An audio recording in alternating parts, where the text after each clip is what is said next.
जय भीम, नमो बुद्धाय। मैं आम्रपाली आप सबका स्वागत करती हूँ ह्यूमन अवेकनिंग विद बुद्धा में। दोस्तों, आज का वीडियो बहुत ही महत्वपूर्ण और बहुत ही इम्पोर्टेंट है, तो ये वीडियो ध्यान से सुनिएगा, क्योंकि इसमें भगवान बुद्ध ने बताए हुए 31 लोकों का वर्णन इसमें किया गया है। और ये 31 लोक क्यों इतने इम्पोर्टेंट है, इसका महत्व क्या है, ये भी हम जानेंगे। उससे पहले मैं थोड़े से बातें आपको समझाना चाहती हूँ कि बहुत सारे लोग होंगे जो इस वीडियो को देखकर श्रद्धा अंधश्रद्धा में फंस जाएंगे या फिर कश्मकश में फंस जाएंगे। पर ये जो वीडियो है वो सारी अभिधम्म को लिख के हैं। तो अभिधम्म में भगवान बुद्ध ने जिस चीज़ों को बताया है उसी चीज़ें उसी तरीके से बताने की कोशिश इसमें मैं कर रही हूँ। जैसे कि मैंने सबसे पहले कहा है, बुद्ध का धम्म ये बुद्धिजीवी का धम्म है, मतलब जो बुद्धिजीवी लोग हैं वही उसको समझ सकते हैं। और जिनमें थोड़ी सी भी क्षमता है बुद्ध को समझने की, वो बुद्ध धम्म और संघ को अच्छी तरीके से समझ सकते हैं, क्योंकि भगवान बुद्ध का धम्म उन सभी लोगों के लिए है जिसमें थोड़ी सी भी सीखने की या डेवलपमेंट की आशा हो, थोड़ी सी भी श्रद्धा जागती हो। तो आइए शुरू करते हैं।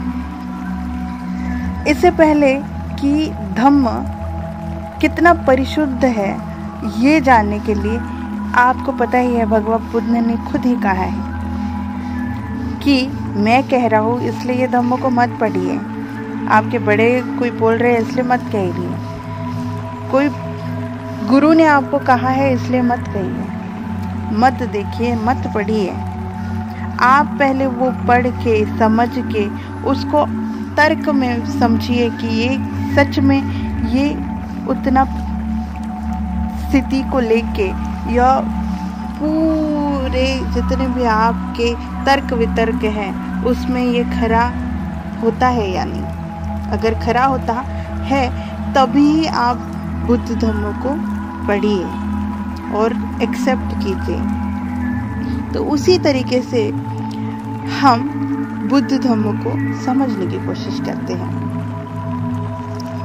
तो जैसे कि भगवान बुद्ध ने कहा है, बुद्ध का धम्म जो है वो देव और मनुष्य को समर्पित है।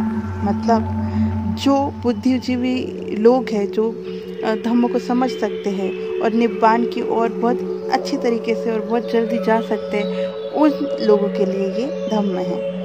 और जो नहीं समझ पाते हैं तो हमारा कर्तव्य है कि हम उनको समझाने की कोशिश करें, या फिर उनको जो अंधश्रद्धा है, जो भी अंधकार में वो है, उनको उजाला दिखा सके, निब्बान की ओर लेके जा सके।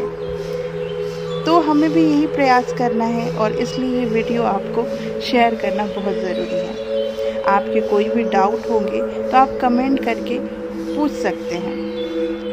तो चलिए शुरू करते हैं। भगवान बुद्ध कहते हैं, एक लोक धातु में 31 लोक आते हैं। तो वो 31 लोक को 3 इसमें डिवाइड किया है। वो है कामलोक, रूपलोक, अरूपलोक।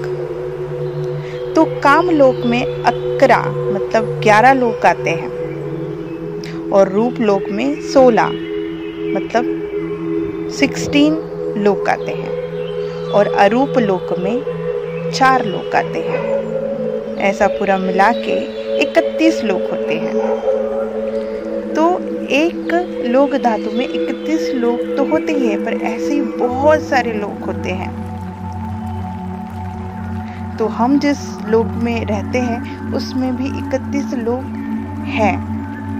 तो वो कैसे है और किस प्रकार है और किस प्रकार आप उसको देख सकते हैं, इस बारे में हम आज पढ़ेंगे। नमो बुद्धाय, जय भीम। मैं आम्रपाली आप सबका स्वागत करती हूँ ह्यूमन अवेकनिंग विद बुद्धा में। दोस्तों, आज का हमारा विषय है 31 लोक। मतलब 31 प्लेन्स ऑफ एग्जिस्टेंस। तो आइए जानते हैं। बुद्ध वंदना में हम हर समय भगवान बुद्ध के गुण बोलते रहते हैं। उसमें एक गुण है लोकविदु, जैसे कि इतिपिसो भगवा अरहं सम्मा संबुद्धो विद्याचरण संपन्नो सुगतो लोकविदु अनुत्तरो पुरिस धम्म सारथी सत्था देव मनुस्सानं बुद्धो भगवाति। इस बुद्ध वंदना में हम भगवान बुद्ध के जो गुण को है वो बोलते रहते हैं ताकि उनके जो गुण है हम में भी आ सके। तो उसमें एक गुण है लोकविदु। लोकविदु मतलब सारे जितने भी लोग हैं उन सबको जानने वाला, मतलब लोकविदु। तो भगवान बुद्ध भी लोकविदु थे, हर एक चीज़ को बहुत अच्छी तरीके से और बहुत डीपली जानते थे। तो उन्होंने 31 लोग कैसे है और किस प्रकार काम करते हैं और वहाँ पे कैसे हम जा सकते हैं या फिर वहाँ पे जाने का क्या अर्थ है, ये सारी चीज़ें आपको इस वीडियो के द्वारा मैं आपको बताऊंगी। तो आइए जानते हैं 31 लोग। भगवान बुद्ध ने जो 31 लोग बताए हैं वो हमने 3 इसमें डिवाइड किए हैं। पहला है काम लोक, दूसरा है रूप लोक और तीसरा है अरूप लोक। काम लोक को 2 इसमें सब डिवाइडेड किया है। एक है काम दुर्गति, दूसरा है काम सुगति।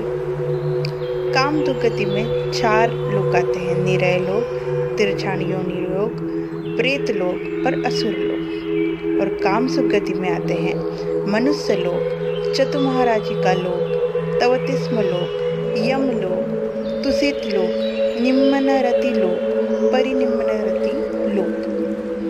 इस प्रकार काम लोक 11 हुए।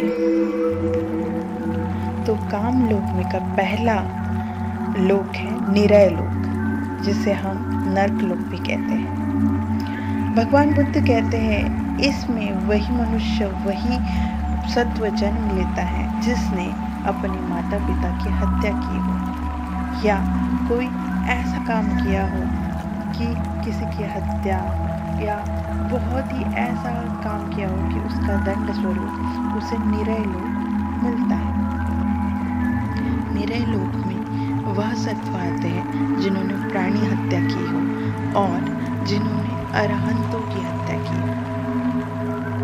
काम लोक का दूसरा लोक है असुर लोक, जिसमें मनुष्य ने किए हुए पाप कर्मों के फल स्वरूप असुर लोक में उत्पन्न होता है। काम लोक का तीसरा लोक है प्रेत लोक, जिसमें आपके पाप कर्म तथा शील न होने की वजह से आपका उत्पत्ति प्रेत लोक में होती है। काम लोक का चौथा लोक है तिरछन योनि लोक, जिसमें आपके पाप कर्म तथा आपका प्राणी वाला वर्तन के स्वरूप आपको इस लोक में उत्पत्ति होती है। निरय लोक, तिरछन योनि लोक, प्रेत लोक और असुर लोक, इसे अपाय लोक भी कहा जाता है। अविद्या तथा कम बुद्धि वाले लोग इस अपाय लोक में उत्पन्न होते हैं।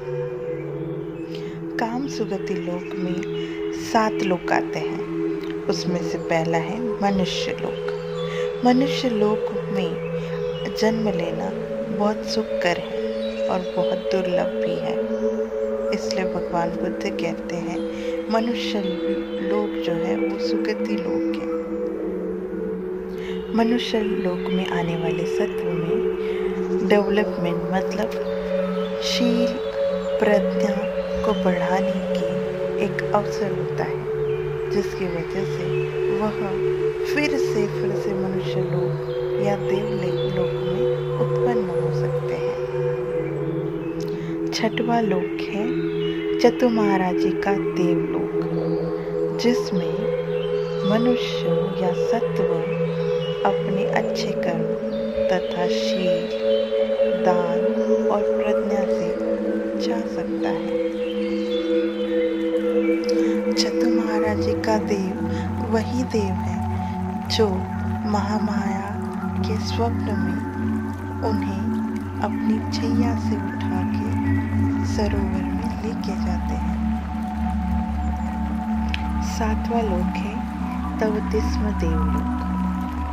इस लोक में 33 देव आते हैं, जिसमें शक्र, इंद्र मेन होते हैं, और इस लोक में बुद्ध के अनुयायी आते हैं। फिर आता है यमलोक, जिसमें सारे देव सुगति का अनुभव लेते हैं। सारी सुविधाएं इसमें उन्हें दी जाती है। फिर आता है तुसित देवलोक। इस लोक में बहुतांश बोधिसत्व ही उत्पन्न होते हैं।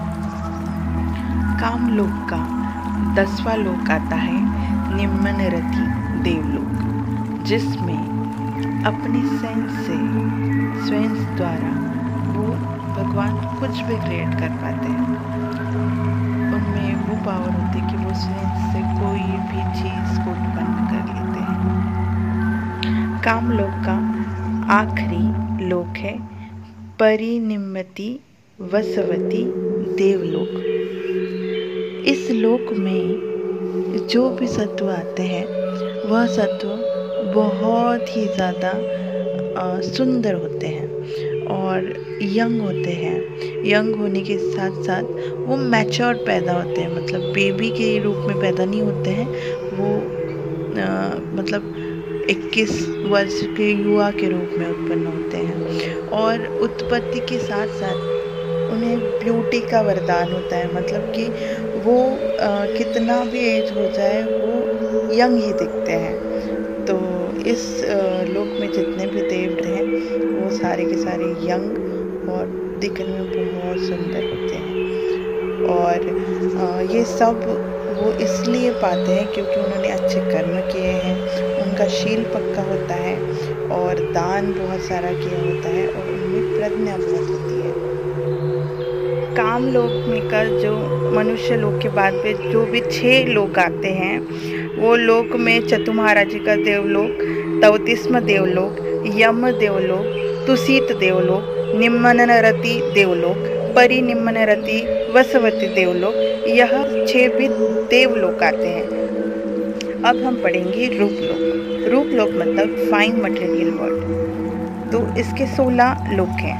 पहला है परिसज्ज ब्रह्मलोक, पुरोहित ब्रह्मलोक, महाब्रह्मलोक, परितप देवलोक, अपमतनव देवलोक, आभस्सर देवलोक, परितसुप देवलोक, अपन सुभ देवलोक, शुभकिन्न देवलोक, विहफल देवलोक, असन्न सत्त देवलोक, अविह देवलोक, अत्तप देवलोक, सुदस्य देवलोक, सुदस्सी देवलोक, अकनिष्ठ देवलोक। रूपलोक में जितने भी सत्व आते हैं उसमें मैत्री, करुणा, मुदिता, उपेक्षा यह गुण होते ही है, इसलिए उसे ब्रह्म विहार भी कहा जाता है। रूपलोक के एक एक लोक से जैसे हम आगे आगे बढ़ते जाते हैं, हम मेडिटेशन के और विपස්සना के और करीब करीब जाते हैं और जान समझने लगते हैं। जान का मतलब होता है अवेयरनेस। तो हम हर एक चीज़ को जानना शुरू कर देते हैं और प्रथम ज्ञान, द्वितीय ज्ञान, तृतीय ज्ञान और चतुर्थ ज्ञान की तरफ बढ़ते हैं। और उसी प्रकार हम जो प्रथम ज्ञान में जाएंगे तो हम प्रथम ज्ञान के लोक में सत्व जाते हैं। रूप लोक का पहला लोक है ब्रह्म परिसज्ज देवलोक। इस लोक में जो भी ध्यान अवस्था की पहली सीढ़ी होती है, जान जो होता है, वो थोड़े से मतलब थोड़ा सा भी अगर आप फर्स्ट जान को समझ पा रहे हो या मेडिटेट कर रहे हो तो आप फर्स्ट ब्रह्मजात परिसज्ज देवलोक में एंटर हो सकते हो। तो ये माइनर ये जो है इसमें आते हैं। तो इसमें वो लोग आते हैं जो महाब्रह्मा होते हैं, ब्रह्मा सभापति होते हैं, उनके सर्वेंट लोग आते हैं जो प्रथम ध्यान की अवस्था माइनरली ही प्रैक्टिस करते हैं, वो आते हैं। रूप लोक का दूसरा लोक है ब्रह्म पुरोहित देवलोक। इस लोक में वो सत्व आते हैं जो जान की मध्यम मतलब मिडिल डिग्री में प्रैक्टिस करते हैं, तो वो लोग आते हैं। तो इसमें ब्रह्मा सभापति के मिनिस्टर्स आते हैं, वो सत्व उत्पन्न होते हैं जो उन्होंने सिर्फ माइनर से थोड़ा ज़्यादा प्रैक्टिस की हो जान की, और इसमें भी त्रि करुणा मुदिता उपेक्षा इसकी प्रैक्टिस करते रहते हैं वो लोग। तो ये मीडियम प्रैक्टिस उन्होंने की है, वो सत्व ब्रह्म पुरोहित देवलोक में आते हैं। फिर तीसरा लोक आता है महाब्रह्मा। महाब्रह्मा देवलोक वही देवलोक है जो मैं बोल रही हूँ ब्रह्म समाप्ति जिसमें आते हैं। तो इसमें हाईएस्ट डिग्री में वो करुणा मैत्री उपेक्षा मुदिता का प्रैक्टिस करते रहते हैं। तो इसमें वही सत्व उत्पन्न होते हैं जो परिपूर्ण अवस्था उन्होंने प्राप्त की होती है। ये ब्रह्मा सभापति वही है जब भगवान बुद्ध को बुद्धत्व की प्राप्ति हुई थी तो वो सोच में पड़ गए थे कि मैं ये धम्म पहले किसे बताऊं। तब ब्रह्मा सभापति खुद आए थे और भगवान बुद्ध को उन्होंने रिक्वेस्ट की थी कि आप अनुकंपा करें, देव और मनुष्य को ये धम्म बताएं। तो ये वो लोग हैं। भगवान बुद्ध ने एक सूत्र में कहा है कि माता पिता जो है हमारे वो ब्रह्मा के समान होते हैं। उनमें मैत्री करुणा मुदिता उपेक्षा ये चारों ही गुण होते हैं जैसे ये ब्रह्म होते हैं। तो इसलिए वो कहते हैं कि हम ये जो गुण है, ये जो इतना कुछ उन्होंने दिया हुआ ये है, अपने ऊपर जो उपकार है वो हम कभी भी उसका ऋण नहीं पार कर सकते हैं। इसलिए माता पिता को ब्रह्मा के समान मान उनकी पूजा करनी चाहिए, ऐसे भगवान बुद्ध कहते हैं। और उनका पालन पोषण करना चाहिए और उन्हें लगने वाली सारी चीज़ें उन्हें हमने देनी चाहिए, ऐसे भगवान बुद्ध कहते हैं।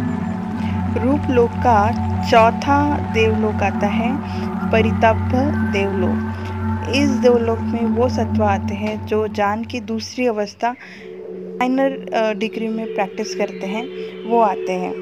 तो इसलिए वो परिताप इसलिए कहा जाता है कि उनका जो चमक होती है और रेडियंस लेवल होता है वो लिमिटेड होता है, इसलिए उन्हें कहते हैं सीमित चमक वाले देव, मतलब परिताप देव। फिर आते हैं अपमानव देवलोक। इसमें वो सत्व आते हैं जो ध्यान की दूसरी अवस्था वो मीडियम डिग्री में प्रैक्टिस करते हैं, मध्यम इसमें प्रैक्टिस करते हैं, वो देव आते हैं। और उनकी जो चमक होती है, उनके रेडियंस लेवल जो होता है वो असीमित रहता है, तो इसलिए उसे अपमानव देव भी कहा जाता है।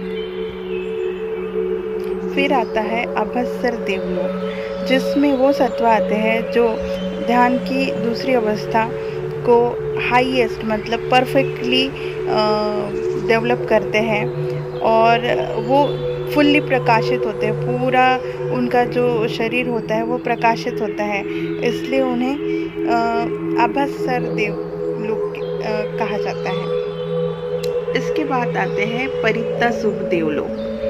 इस देवलोक में जब हम मेडिटेशन की थर्ड अवस्था मतलब थर्ड जान में पहुंचते हैं और थोड़ा सा ही प्रैक्टिस करते हैं, माइनर प्रैक्टिस करते हैं, तभी हम इस लोक में सत्व उत्पन्न होते हैं। तो इसे कहा जाता है परित्तसुख। तो ये जो देवता होते हैं उनकी जो ग्लोरी होती है वो सीमित होती है, लिमिटेड ग्लोरी होती है, इसलिए उनको सीमित महिमा कहा जाता है।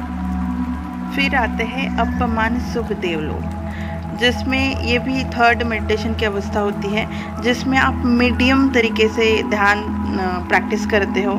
और इसमें वो सत्व आते हैं जिसमें कि उनकी जो ग्लोरी होती है वो असीमित होती है, अनबाउंडेड ग्लोरी जिसे बोलते हैं वो होती है। तो इसलिए इसे अपमान शुभ देवलोक कहा जाता है। फिर आते हैं शुभ किन्न देवलोक।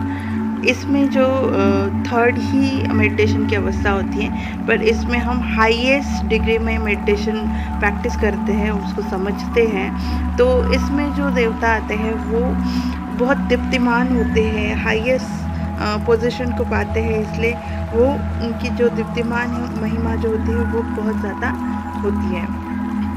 फिर आते हैं वेह फल्ल देवलोक। इसमें जो सत्व आते हैं वो जो सत्व होते हैं वो चौथे मतलब फोर्थ मेडिटेशन की पोजीशन में आते हैं। तो इसलिए वो हायरली ब्लेस्ड होते हैं, इसलिए वो सारे जितने भी उन्होंने मेडिटेशन प्रैक्टिस किए होते हैं उनके फल को वो एंजॉय करते रहते हैं, इसलिए वो ब्लेस्ड होते हैं।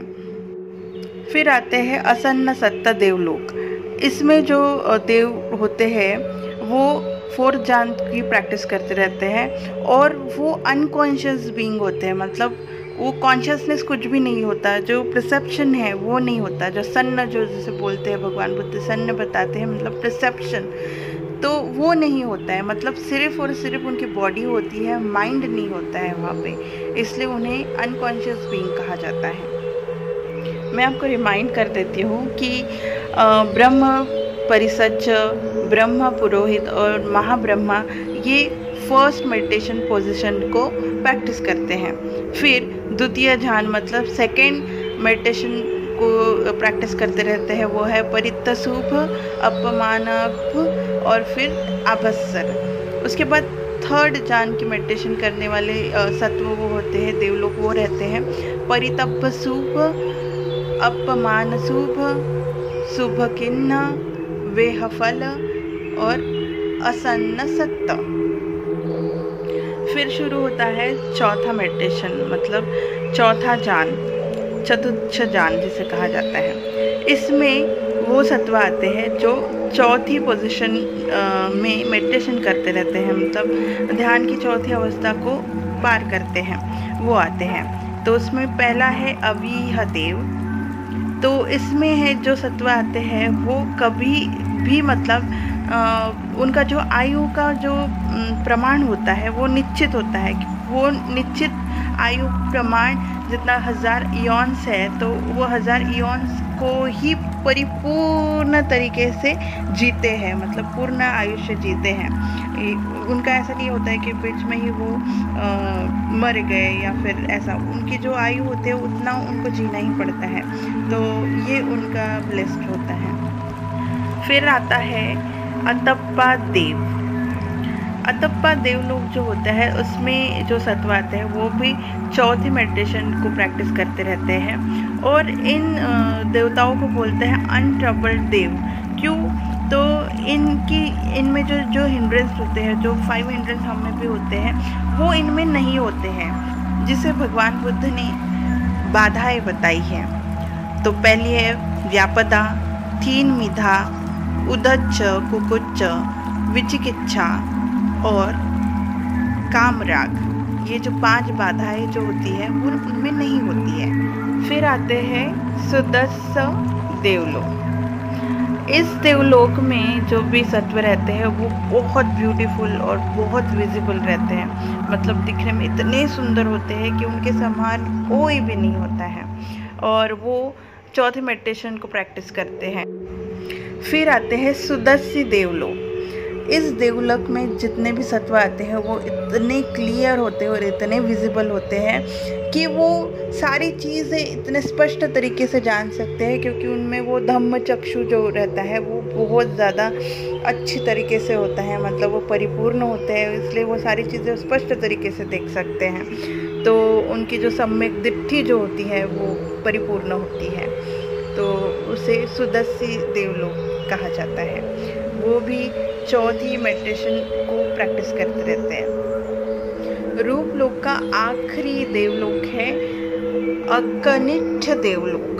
इसमें जो सत्व होते हैं वो पियरलेस देव कहा जाता है। पियरलेस इसलिए क्योंकि वो अतुलनीय देव होते हैं, मतलब उनकी तुलना किसी के भी साथ नहीं की जा सकती, ऐसे वो रहते हैं। और इस देवलोक में वो जो सत्व जन्म लेते हैं वो अरहंत होते ही होते हैं, मतलब उनका अरहंत बनना ये निश्चित हो जाता है, इसलिए उन्हें अकनिष्ठ देव कहा जाता है, पियरलेस देव कहा जाता है।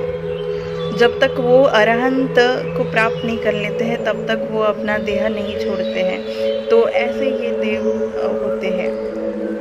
तो चौथे मेडिटेशन को प्रैक्टिस करने वाले देवलोक होते हैं अवीहा, अतप, सुदस्य, सुदसी और अकनिष्ठ। तो ये सारे जो 16 रूप लोक हैं आपने समझ ही लिए होंगे। अब हम पढ़ेंगे तीसरा लोक अरूप लोक, जिसे इममटेरियल वर्ल्ड कहा जाता है। इममटेरियल वर्ल्ड इसलिए क्योंकि यहाँ पे कोई भी बॉडी नहीं होती है, तो सिर्फ और सिर्फ जो है माइंड होता है, इसलिए इनको कहा जाता है इममटेरियल वर्ल्ड। अरूप लोक में 4 लोक आते हैं। पहला लोक है आकाशनांचयतनुपग देवलोक, फिर है विज्ञानायजनातनुपग देवलोक, फिर है अकिंचनायातनुपग देवलोक, फिर है नेवसन्न नासन्न यातनानुपग देवलोक। अरूप लोक में वो सत्व होते हैं जिनमें सिर्फ और सिर्फ माइंड होता है, बॉडी नहीं होती है। तो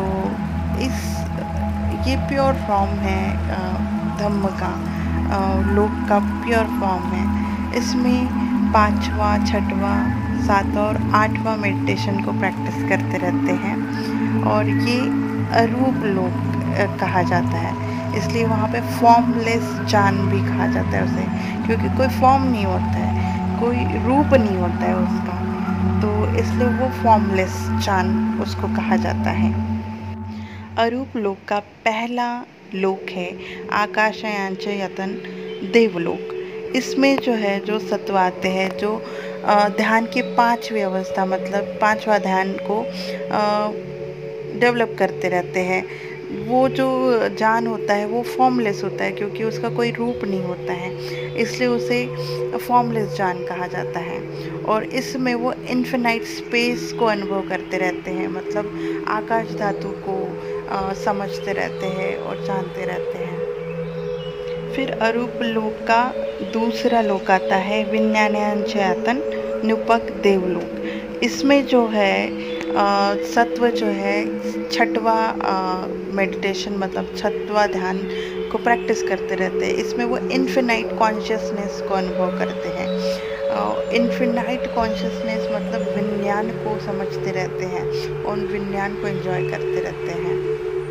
अरूप लोक का तीसरा लोक है अकिंचनायतनुपग देवलोक। इसमें जो है सत्व 7वें ध्यान को डेवलप करते रहते हैं, जो फॉर्मलेस जान होता है, और इसमें जो है वो नथिंगनेस को, मतलब शून्यता को एहसास करते रहते हैं, शून्यता का एहसास करते रहते हैं, तो इसलिए उनको अकिंचनायतनुपग देवलोक कहा जाता है। अरूप लोक का चौथा लोक है नेवसन्न नासन्न यातनानुपग देवलोक। इसमें जो सत्व होते हैं वो सत्व 8वें ध्यान का प्रैक्टिस करते रहते हैं। ये वो अवस्था होती है जिसमें सन्न मतलब परसेप्शन होता भी है और नहीं भी होता है, क्योंकि उसके बाद भव भी होता है, मतलब उत्पत्ति भी है, इसलिए दोनों चीज़ें इसमें होती है। एक तो परसेप्शन भी होता है और नहीं भी होता है। तो ये है पूरे अरूप लोक। इस प्रकार भगवान बुद्ध ने 31 लोकों का वर्णन किया है, और ये सारे लोग हमारी एक मेडिटेशन अवस्था को रिप्रेजेंट करते हैं और हमारी डेवलपमेंट बताते हैं कि आप कैसे, किस तरीके से आप अपना डेवलपमेंट कर सकते हो। इसलिए आपको शील सुरक्षित करना है, प्रज्ञाशील, करुणा, मैत्री भावना और जो सत्य है, आर्य सत्य, उनको जानना है। उसके बाद आपको दुख, अनंत और सारी चीज़ों को, धम्म को समझना है और उसको हाईएस्ट लेवल तक लेके जाना है। ये एक्सप्लेनेशन इस लोक में भगवान बुद्ध ने बताया है। और मैंने जैसे बोला था कि आप शुरुआत में कश्मकश में रहोगे, पर एंड होते होते, ये वीडियो एंड होते होते आपको सारी चीज़ें एकदम क्लियर हो जाएगी। और आप इस तरीके से मेडिटेशन करके, और मेडिटेशन के लिए अभी हमारा इतना मतलब इम्पोर्टेंट मेडिटेशन क्यों है, ये भी आप समझ ही गए होंगे। इसलिए गोयंका गुरु जी भी कहते हैं कि विपश्यना मतलब खुद अनुभव करना इम्पॉर्टेंट है। ये तो सिर्फ मेरा एक्सप्लेनेशन हुआ, पर आपको ये खुद अनुभव करना है, इसलिए मेडिटेट करना बहुत ज़रूरी है। तो आपको ये वीडियो कैसे लगा, आप कमेंट करके बिल्कुल भेजें और मुझे और प्रोत्साहित करते रहें, और ये वीडियो सबके साथ शेयर कीजिए। जय भीम, नमो बुद्धाय।